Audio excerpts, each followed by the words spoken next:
ஷானு சமையல். இந்த வீடியோவில் ஆப்பிளை வச்சு சூப்பராக ஒரு அல்வா எப்படி பண்ணுறதுன்னு பார்க்கலாம். இந்த அல்வா ரொம்ப சீக்கிரமாக பண்ணிடலாம். ரொம்ப நேரம் கிண்டிகிட்டே இருக்கணுன்ற அவசியம் கிடையாது.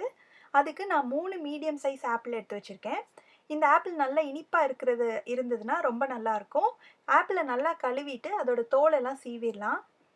இதே மாதிரி எல்லாத்துக்கும் தோல் சீவிட்டு நடுவில் உள்ள விதைகளெல்லாம் நீக்கிட்டு சின்ன சின்ன துண்டுகளாக நறுக்கி வச்சுக்கணும். நான் இந்த சைஸ் துண்டுகளாக நறுக்கி வச்சுருக்கேன். இதை வந்து மிக்சியில் போட்டு நல்லா பேஸ்ட் மாதிரி அரைச்சிக்கணும். அந்த ஆப்பிள் துண்டுகளே தெரியாத அளவுக்கு நல்ல ஸ்மூத் பேஸ்ட்டாக அரைச்சி எடுத்து வச்சுக்கலாம். அடுத்து அல்வா பண்ணுறதுக்கு ஒரு அடிகனமான பாத்திரத்தை சூடு பண்ணி அதில் 2 டேபிள் ஸ்பூன் நெய் ஊற்றிருக்கேன். அதில் முந்திரி பருப்பை சேர்த்து நல்லா அது கோல்டன் ப்ரௌனாக மாறுற வரைக்கும் வறுத்து எடுத்து வச்சுக்கலாம். நல்லா வறுபட்டுச்சு. இது எல்லாத்தையும் வேறு ஒரு பவுலுக்கு மாற்றி எடுத்து வச்சுக்கலாம். மீதி இருக்கிற நெய்லேயே நம்ம அரைச்சி வச்சுருக்கிற ஆப்பிள் சேர்த்துடலாம். ஆப்பிளை நல்லா இந்த மாதிரி ஸ்மூத்தாக பேஸ்ட்டாக அரைச்சிக்கோங்க. ஆப்பிள் சேர்த்ததுக்கு அப்புறமா ஸ்டவ்வை மிதமான தீயில் வச்சு நல்லா அந்த நெய்லேயே ஆப்பிள் நல்லா வேகணும். நல்லா வதக்கி விட்டுக்கோங்க. இப்போ ஒரு 5 நிமிஷமாக நான் வதக்கிட்டுருக்கேன். அதோட தண்ணி கொஞ்சம் குறைஞ்சி இந்த மாதிரி தெறிக்க ஆரம்பிக்கும். இந்த ஸ்டேஜில் வந்து நம்ம மூடி வச்சிடலாம். மூடி வச்சுட்டு அப்பப்போ திறந்து இதை கிளறி விட்டுக்கணும். இப்போ ஒரு 3 நிமிஷமாக மூடி வச்சு இடையில திறந்து கிளறி விட்டேன். அந்த ஆப்பிளில் உள்ள நீர்ச்சத்தெல்லாம் கம்ப்ளீட்டாக போய் நல்லா திக்காயிடுச்சு. ஆப்பிளும் நல்லா வெந்துருச்சு. இந்த மாதிரி ஆப்பிளில் உள்ள நீர்ச்சத்தெல்லாம் போய் திக்காக ஆகணும். அது வரைக்கும் நம்ம வதக்கிட்டே இருக்கணும். இந்த ஸ்டேஜில் நான் வந்து 3/4 கப் ப்ரௌன் சுகர் சேர்க்குறேன். உங்களுக்கு இன்னும் ஸ்வீட்னஸ் வேணும்னா நீங்கள் 1 கப் வரைக்கும் சேர்த்துக்கலாம். இந்த ஆப்பிள் சைஸ்க்கு 3 மீடியம் சைஸ் ஆப்பிளுக்கு. இப்போ சுகர் சேர்த்ததுக்கு அப்புறமா அது நல்லா கிளறிக்கணும்.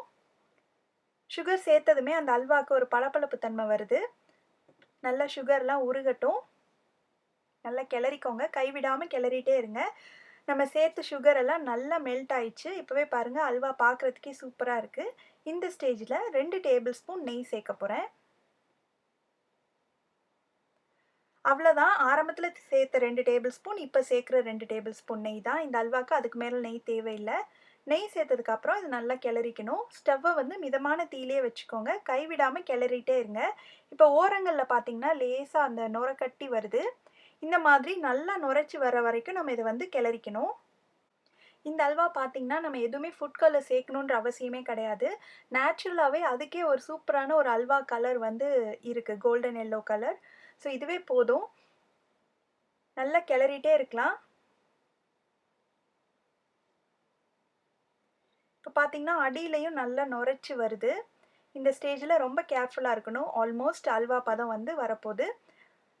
நல்லா வந்து பாத்திரத்துலேருந்து ஒட்டாமல் வருது.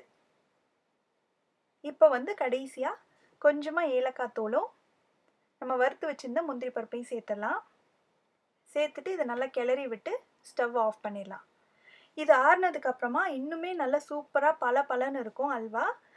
இந்த அல்வா வந்து ஒரு லைட் புளிப்பு சுவையோட ரொம்ப டேஸ்ட்டாக இருக்கும். நீங்களும் இந்த தீபாவளிக்கு இந்த ஆப்பிள் அல்வா செஞ்சு பார்த்துட்டு எப்படி வந்ததுன்ற கமெண்ட்ஸை சொல்லுங்கள்.